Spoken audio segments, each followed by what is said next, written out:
Assalamualaikum warahmatullahi wabarakatuh. Selamat pagi anak-anak ibu semua. Bagaimana kabarnya hari ini? Alhamdulillah, kabarnya baik ya. Semoga kita selalu berada lindungan Allah Subhanahu wa Ta'ala. Baik anak-anak ibu, hari ini kita bertemu lagi dengan Bu Rina dalam pelajaran Pendidikan Agama Islam dan Budi Pekerti. Kali ini Bu Rina nanti akan belajar menceritakan tentang kisah keteladanan Nabi Ibrahim alaihissalam dan Nabi Ismail alaihissalam. Baik, sebelum kita memulai pelajaran pada pagi hari ini, mari kita berdoa terlebih dahulu ya nak. Berdoa mulai. A'udzu billahi minasyaitonir rajim. Bismillahirrahmanirrahim. Rabbi zidni ilma warzuqni fahma. Amin ya rabbal alamin. Baik, kompetensi dasar dan indikator yang akan kita capai tentang kisah keteladanan Nabi Ibrahim dan Nabi Ismail adalah sebagai berikut. Meyakini kebenaran kisah Nabi Ibrahim alaihissalam, menunjukkan sikap rasa ingin tahu dan menunjukkan sikap sabar, yaitu menyebutkan keteladanan dari kisah Nabi Ibrahim alaihissalam, serta anak-anak bisa menceritakan kembali kisah tentang keteladanan Nabi Ibrahim alaihissalam. Tujuan pembelajaran untuk hari ini yaitu yang pertama, menjelaskan keteladanan dari kisah Nabi Ibrahim. Yang kedua, menjelaskan hikmah dari kisah Nabi Ibrahim. Yang ketiga, memberikan contoh keteladanan dari kisah Nabi Ibrahim. Ayo anak-anak ibu, siapa yang sudah kenal dengan Nabi Ibrahim dan Nabi Ismail?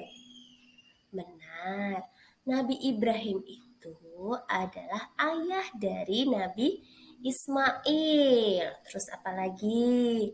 Siapa yang sudah tahu kisahnya?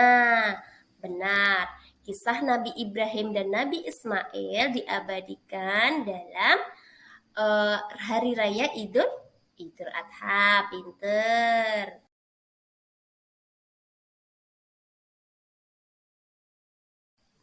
Nah, hari ini Ibu akan menceritakan tentang kisah Nabi Ibrahim.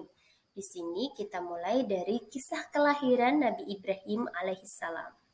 Ya, silahkan disimak. Baik, Nabi Ibrahim, beliau lahir di negeri Babilonia. Sekarang wilayah negara itu namanya Irak, di daerah Timur Tengah. Nabi Ibrahim mempunyai ayah yang bernama Azar. Beliau adalah seorang pembuat patung, dan patung ini yang disembah oleh masyarakat Babilonia, termasuk rajanya yang bernama Namrud.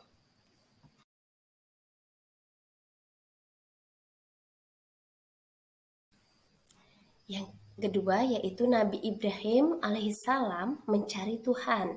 Di sini beliau sudah berusia dewasa, sehingga dia mencari Tuhannya. Karena apa? Karena beliau keluarganya termasuk ayahnya masih menyembah berhala. Padahal berhala-berhala tersebut adalah buatan manusia sendiri. Ketika itu Nabi Ibrahim pergi untuk mencari Tuhan. Ketika dia melihat matahari, beliau meyakini bahwa ini adalah Tuhan saya. Akan tetapi ketika malam hari, matahari ini hilang, sehingga dia berkeyakinan bahwa ini bukan Tuhan saya, karena pada malam hari dia hilang begitu saja. Setelah Nabi Ibrahim melihat bulan Dia percaya bahwa ini adalah Tuhan saya. Begitu juga seperti matahari. Akan tetapi pada siang hari bulan tersebut hilang begitu saja. Saat itu Ibrahim tidak percaya bahwa Tuhan itu akan tenggelam, Tuhan itu akan hilang. Akhirnya Nabi Ibrahim berpikir bahwa Tuhan itu mempunyai kehebatan dari semua yang ada di muka bumi ini. Tuhan itu adalah zat yang menciptakan alam semesta, maha kuasa melebihi kekuasaan raja-raja. Kisah selanjutnya yaitu Nabi Ibrahim alaihissalam menyampaikan dakwahnya. Jadi, Nabi Ibrahim, beliau diangkat menjadi nabi dan rasul oleh Allah. Beliau bertugas menyampaikan wahyu dan mendakwahkan tauhid ajaran Allah, yaitu mengakui bahwa Tuhan yang wajib kita sembah itu hanya satu, yaitu Allah Subhanahu wa Ta'ala. Di sini Nabi Ibrahim mengajak kaumnya untuk menyembah kepada Allah Subhanahu wa Ta'ala. Tidak terkecuali beliau mengajak ayahnya sendiri yang bernama Azar. Ketika Nabi Ibrahim mendakwahkan Tuhannya, mendakwahkan ajaran agama Islam, Nabi Ibrahim kemudian memporak-porandakan patung-patung berhala yang ada di rumah berhala tersebut. Sehingga Nabi Ibrahim kemudian terakhir mengalungkan kapak di leher berhala yang besar. Kemudian Raja Namrud melihat itu, beliau pun marah, sehingga beliau menyuruh para pengawalnya untuk menghukum pelaku dan membakarnya hidup-hidup. Ketika waktu itu, Nabi Ibrahim berkata, jika tidak dapat berbuat apa-apa, mengapa berhala itu harus disembah? Sembahlah Allah, Tuhan yang Maha Kuasa. Sehingga Raja Namrud sebenarnya malu mendengar perkataan Nabi Ibrahim alaihissalam. Perkataan Nabi Ibrahim memang benar bahwa berhala itu memang tidak bisa berbuat apa-apa. Berhala itu dibuat oleh manusia sendiri. Dia tidak bisa bergerak. Dia tidak bisa mengabulkan permohonan orang-orang yang menyembah. Setelah itu Nabi Ibrahim alaihissalam dibakar hidup-hidup oleh Raja Namrud. Kemudian Nabi Ibrahim waktu itu tidak merasakan panas sedikit pun dalam kobaran api tersebut.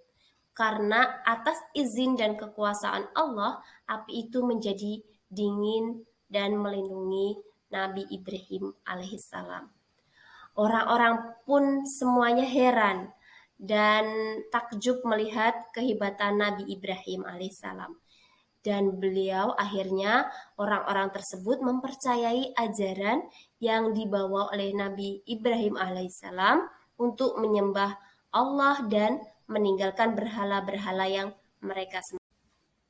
Baik, terima kasih. Hari ini sekian dulu pelajaran tentang kisah keteladanan Nabi Ibrahim alaihissalam. Silahkan anak-anak bisa buka halaman 151. Di situ sudah ada cerita tentang Nabi Ibrahim alaihissalam serta ada soal-soal. Silahkan anak-anak nanti kerjakan di rumah. Tetap belajar, rajin belajar, tetap jaga kesehatan. Untuk pertemuan minggu depan kita akan membahas tentang kisah keteladanan Nabi Ismail alaihissalam.